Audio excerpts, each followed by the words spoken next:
My sister admitted that she had stolen my money. And what are you going to do now? Sue me? She said. I smiled and left. Next day, when my lawyer called her. As soon as I walked into my apartment, something felt wrong. Everything looked normal. My furniture was in its place, my dishes were right where I left them, and my cat, Luna, came running up to me, meowing like crazy. I knelt down and scratched behind her ears, relieved that at least she seemed okay. Jessica was supposed to take care of her while I was away at work. That was the only reason she had my spare key. She didn't have to touch anything else. Just feed Luna, clean out her litter box, and leave. But as I walked through my apartment, something nagged at me. A feeling I couldn't shake. I shrugged it off and started unpacking. I opened my closet to put my bag away, and that's when I saw it. The pile of cash I had hidden under my clothes. It looked smaller. My stomach tightened. I kept my savings there, adding a little each paycheck.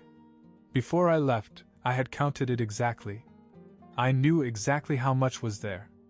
But now the pile was visibly thinner. I pulled it out and started counting, my hands moving faster as I went. My chest felt tight when I finished. $5,000. Gone. I sat down on the bed, clutching the money in my hands. This wasn't a mistake. I didn't spend it. I didn't miscount. Someone had taken it. And the only person who had access to my apartment while I was gone was Jessica. I picked up my phone and called her. Straight to voicemail. I called again. Nothing. I didn't even bother texting. I grabbed my keys and drove straight to my parents' house. The drive felt like a blur, my mind racing through every possible explanation, but I kept circling back to the same conclusion. She took it. My own sister had stolen from me. $5,000 wasn't pocket change. This wasn't borrowing a few dollars and forgetting to pay it back. This was outright theft. I drove to my parents' house and walked in without knocking. They were all sitting around the kitchen table eating dinner. Jessica was scrolling through her phone with one hand and eating with the other. My parents looked up at me, but no one said anything. Just a silent look, like I was the one interrupting something. I didn't sit down. I didn't even take off my jacket. You took my money. Jessica didn't even look up. She finished chewing, wiped her mouth with a napkin, and finally met my eyes. Yes. I did. For a second, I thought I had misheard. What? She shrugged like it was nothing. I bought a ticket to Hawaii. I laughed. Not because it was funny, but because it was so absurd that I didn't know how else to react. $5,000, Jessica. Are you serious? Mom sighed. Harold, do we have to do this now? I turned to her. Did you hear that? She stole $5,000 from me. Dad put down his fork, finally acknowledging the situation. Well, you shouldn't have left that much cash lying around. I felt my eye twitch. It was in my closet. Under my clothes. She had no reason to go in there. Jessica grinned. What are you going to do now? Are you going to sue me? She thought this was funny. She thought she could get away with it. I smiled. Not because I agreed with it. Because I already knew how this was going to end. I turned and walked out. I barely slept that night. Every time I closed my eyes, Jessica's smug face flashed in my mind, along with my dad's casual response. Well, you shouldn't have left so much money lying around. Like it was my fault. Like Jessica stealing $5,000 wasn't the real problem. By morning, I was tired of being angry. I wanted action. I called my lawyer, Greg, as soon as I got up. I explained everything and he didn't even hesitate. I'll take care of it, he said. An hour later I got a call from Jessica. I stared at my phone for a second, debating whether or not to answer. But curiosity won out. The second I picked it up, she started screaming. Are you serious, Harold? A lawyer? You're actually going through with this? Yes, I said. I am. She scoffed. Over $5,000? About $5,000 you stole. She went silent for a second. You're such a loser. she muttered. You don't even need the money. That made me laugh. That's not the point, Jessica. You think you can just take whatever you want and get away with it? I already spent it. Not my problem. She exhaled sharply. You're really going to take your own sister to court? I'm giving you a chance to fix this before it gets that far. Silence. Then she hung up. I expected her to call back, maybe to apologize or try to negotiate, but she didn't.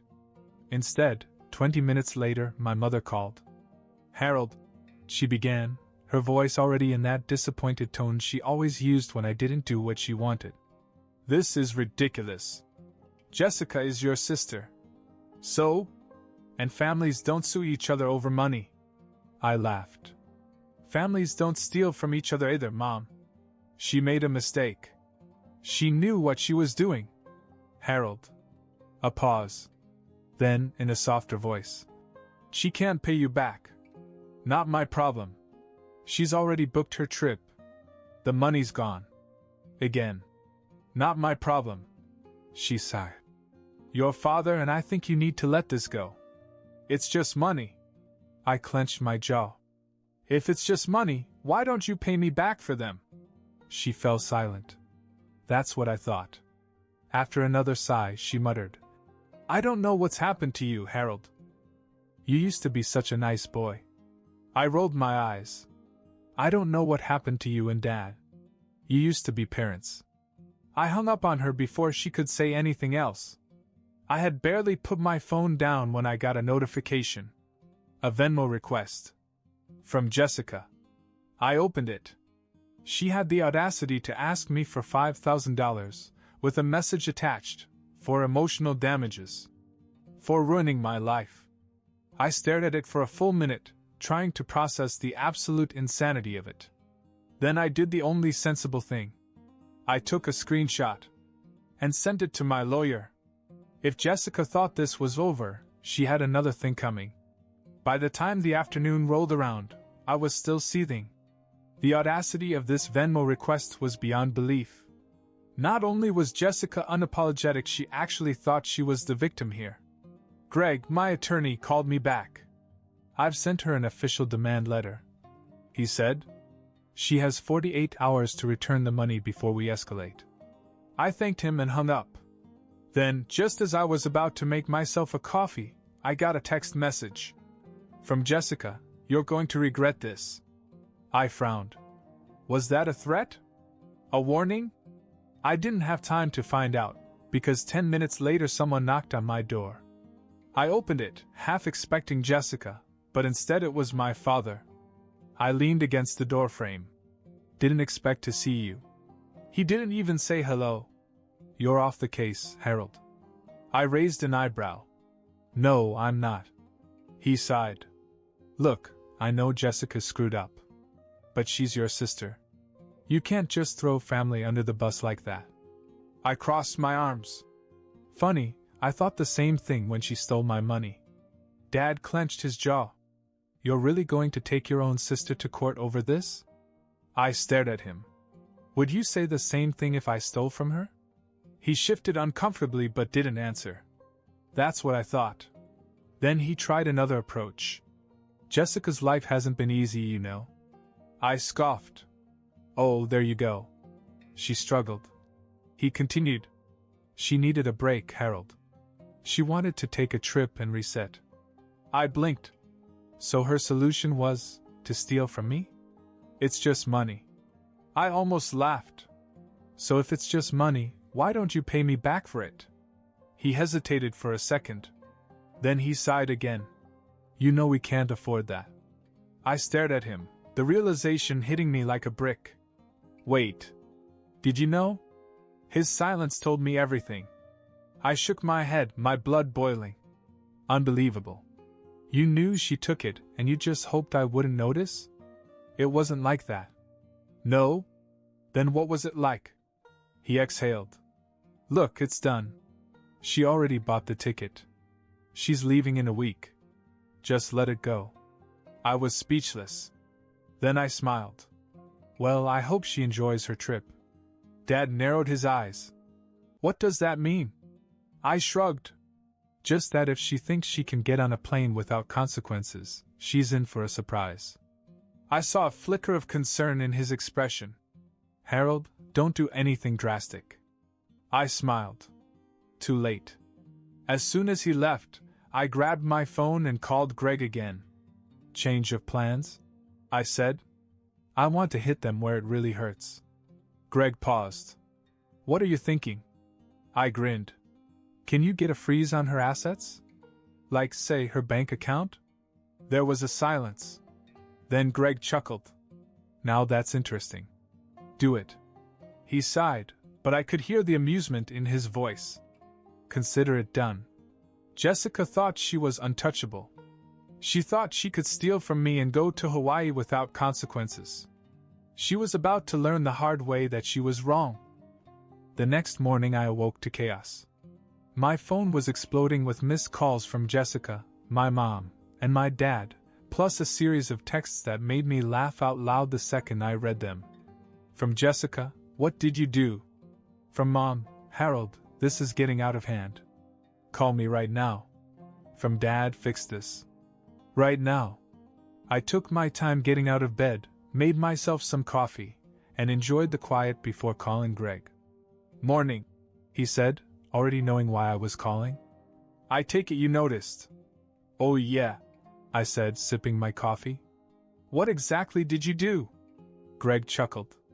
"It was pretty simple. I filed for a temporary restraining order and labeled Jessica's use of the stolen money as fraud. Since she used it to make a big purchase, her plane ticket, it triggered an immediate review. Her bank accounts are temporarily frozen, and her credit card is flagged for suspicious activity. She's not going anywhere." I grinned. "That's nice." "Oh, and I added her parents to the lawsuit," Greg added. I almost choked on my coffee. "Wait, what?" "They admitted they knew about it and did nothing to stop her. Legally, that makes them an accessory to fraud." I sat back and processed that. "So what happens now?" "Well," Greg said, "either they give you your money back, or this goes to court. And with their financial situation, I doubt they want to rack up legal fees." Before I could answer, my phone buzzed again. "Jessica." This time I answered. As soon as she heard my voice, she exploded. "What the hell, Harold? I just got an email saying my flight was cancelled. My bank account is frozen. I can't even buy a damn cup of coffee. Fix this." I grinned. "Not my problem. You can't do this to me. I didn't do anything. You stole my money. This is just the consequence. I already spent it. Then find out." She groaned. "Oh my God, Harold. You're ruining my life." I laughed. "No, Jess, you did it to yourself." Then I hung up. Not 2 minutes later, my mother called. I let it go to voicemail. Then my dad. Ignored again. An hour later, they showed up at my apartment. I opened the door and leaned against the frame, arms crossed. That was fast. Mom pushed past me and went straight inside, like she owned the place. Dad followed, looking less angry and more tired. Mom spun around. "You went too far, Harold." I raised an eyebrow. "I took it too far. Jessica stole $5,000 from me, and I'm the one who took it too far. You froze her bank accounts." "Yep. She can't access her money." I shrugged. "She should have thought of that before she stole mine." Mom groaned. "Harold, listen. We'll find a way to pay you back. But drop the lawsuit. Now." I stared at her. "You'll pay me back?" "Yes," she said quickly. I crossed my arms. "How? You just said last night you couldn't afford it." She hesitated. "That's what I thought." Dad finally spoke. "You're really willing to go to court over this?" I didn't even blink. "Absolutely." Mom exhaled sharply. "We don't have that kind of money, Harold." I shrugged. "Well, I guess I'll see you in court." Dad rubbed his face. "Be reasonable." "I'm being reasonable. You're the one trying to get away with fraud." Silence. Jessica didn't get on a plane. She wasn't sipping cocktails in Hawaii. And if they thought I was backing down, they were in for a rude awakening. I grabbed my phone and pulled up the email Greg had sent me. "Since you're here," I said, handing them my phone, "here's the official legal notice. You have 48 hours to return my money or this goes forward." Mom's face turned red. Dad just sighed. Jessica was about to find out she wasn't as untouchable as she thought. I fully expected them to storm out after I handed them the lawsuit. Maybe hurl some insults at me, maybe slam the door. But instead, my father did something unexpected. He sat down. Mom was still seething, grabbing my phone as if to throw it at me. "Harold, we're not doing this." I leaned against the counter and crossed my arms. "Then give me my money." She looked at me as if I had just asked her to rob a bank. Meanwhile, my dad was staring at the floor and rubbing his temple like he had a headache. Then he said, "Jessica doesn't have the money." I frowned. "Yeah, I figured. She spent it." Dad shook his head. "No. She didn't." I blinked. "What?" Mom shot him a look, but he ignored it. He took a long breath and finally met my eyes.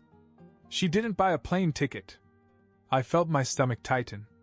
"Then where the hell is my money?" Dad hesitated and looked at Mom again. She looked like she was going to explode. But I wasn't interested in their silent argument. I grabbed my phone again and pulled up my banking app. "If she still has it, great. You can send it to me right now." Dad shook his head again. "It's gone."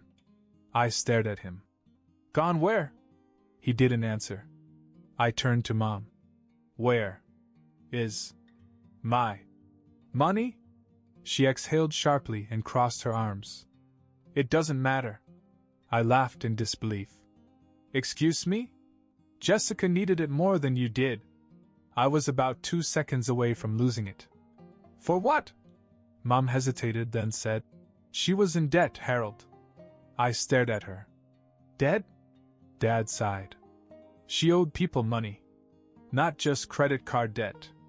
It was bad." Something about the way he said bad made my stomach churn. Mom groaned. "I told you not to say anything." Dad ignored her. "Jessica wasn't just taking your money for fun, Harold. She was in trouble." I ran a hand over my face. "You're telling me she stole from me to pay off some kind of debt?" Dad nodded. "Debt to whom?" Silence. That was the moment I knew this wasn't just some stupid vacation. Jessica was in deep with someone. I grabbed my phone. "I'll call her." Mom's eyes widened. "Harold, no." I ignored her and called Jessica. She picked up immediately. "Oh my God, Harold, can you please just fix this?" she whined. "Shut up," I snapped. "You didn't buy a plane ticket, did you?" Silence.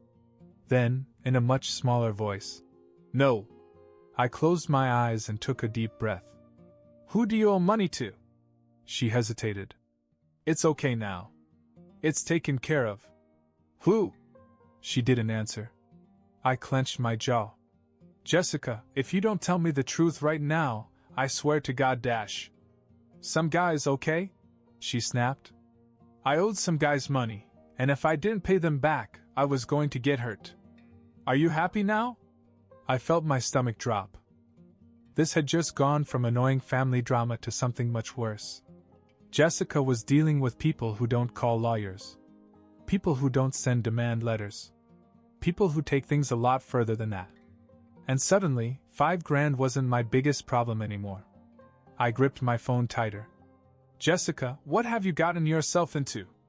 She let out a shaky breath. "It doesn't matter. It's over. I paid them and they're gone." I wasn't convinced. "And you're sure about that?" Silence. I pinched the bridge of my nose. "Jessica, I don't know," she finally admitted. "I think so." I swore under my breath. My parents were watching me, Mom looking defensive, Dad looking exhausted. "You knew," I said, staring at them. "You knew she was involved with people like this, and you still acted like I was the bad guy." Mom crossed her arms. She's our daughter, Harold. So I'm not? I snapped. Because I'm pretty sure if I stole $5,000 and said, oops, I had to pay a debt, you'd be throwing me under the bus right now. Mom had nothing to say. Dad sighed. Look, you made your point, okay? Jessica's suffering enough. Just let this go. No, I said immediately. Not until I get my money back. Harold, Mom started, but I cut her off. No, I don't care. I don't care about her excuses. I don't care about her problems, and I definitely don't care about the fact that you two covered for her. Jessica was still on the line, quiet for once. I don't have it, Harold, she finally said. I can't pay you back. Then figure it out. She scoffed. How? I don't care. Sell your car, get a loan, work double shifts, not my problem. More silence. Then, in a much lower voice, I don't have a car anymore. I paused. What? Another beat of silence. Then she mumbled. I kind of had to give it to them. As part of the payment. Jesus Christ. I exhaled slowly. Then I guess you'd better get to work. Mom snapped. Harold, that's enough. No, I shot back. Enough was when she stole my money and expected me to just take care of it. Enough was when you both knew and didn't say anything. It was enough when Dad told me it was my fault for leaving cash in my own apartment. They all fell silent. I looked at my dad. You said I should have been more careful with my money. I turned to Mom. You said it was just money and I should let it go. Then I turned back to Jessica. But now that you're the one suffering, it's suddenly a crisis? Jessica sniffled. I had no choice, Harold. I shook my head. You had a choice before you borrowed from the wrong people. You had a choice before you stole from me. She didn't answer. I let out a slow breath. This is how it's going to go. You're going to pay me back. Every single cent. I don't care how long it takes. Until then, the lawsuit stands. Harold Dash. Mom started, but I cut her off. And you too, I said, looking at them. Can help her or not. I don't care. But I'm done being the family ATM. Jessica let out a bitter laugh. You're really not going to let this go? No, I'm not. Fine, she muttered. I'll figure it out. She hung up. I turned back to my parents. You can see yourselves out. They didn't argue. Mom gave me a look like I had somehow betrayed her, which almost made me laugh. Dad just sighed and walked out without another word. As soon as the door closed behind them, I sat down and rubbed my face. This whole thing was beyond crazy. But one thing was clear, Jessica had played with fire. She had lost her car, her money, and now she was about to lose a hell of a lot more. I wasn't going to be the one to clean up her mess anymore. She wanted to play stupid games? She finally won her stupid prize. It took 3 weeks, but I got every single cent back. Jessica had to borrow money from my parents, sell some of her stuff, and even get a second job. She complained the whole time, acting like I was the bad guy in all of this, but I didn't care. Every few days I got another payment, and the moment the last $5,000 hit my account, I sent Greg a message, drop the lawsuit. It's done. And just like that, it was over. Or at least the money part was. Because suddenly my parents and Jessica started acting different. Mom started calling me more. Just to check in. Asking how I was, how work was going. Dad, who barely spoke to me outside of holidays, suddenly wanted to have lunch. Even Jessica, who had spent weeks cursing my name, sent me a message. Hey, so we're still family, right? I didn't reply. I wasn't an idiot. I knew exactly what was going on. Now that they weren't in trouble, now that they weren't scrounging for money, they wanted things to go back to normal. They wanted to pretend that none of this had ever happened. But I wasn't interested. A month passed. I didn't call them. I didn't visit. Then one Sunday my phone rang. It was Mom. I let it go to voicemail. An hour later, another call. Dad. Ignored. Then a text from Jessica. Mom's making a big dinner tonight. You should come. I stared at it for a long time before I typed back. I'm busy. I wasn't. I just didn't care anymore. They had made it very clear where I stood in this family. I was the responsible one, the one who didn't get in trouble, the one they could take away when it was convenient. But the second I stood up for myself, I was the bad guy. Well, I didn't play that game anymore. I got my money back. That was all I needed.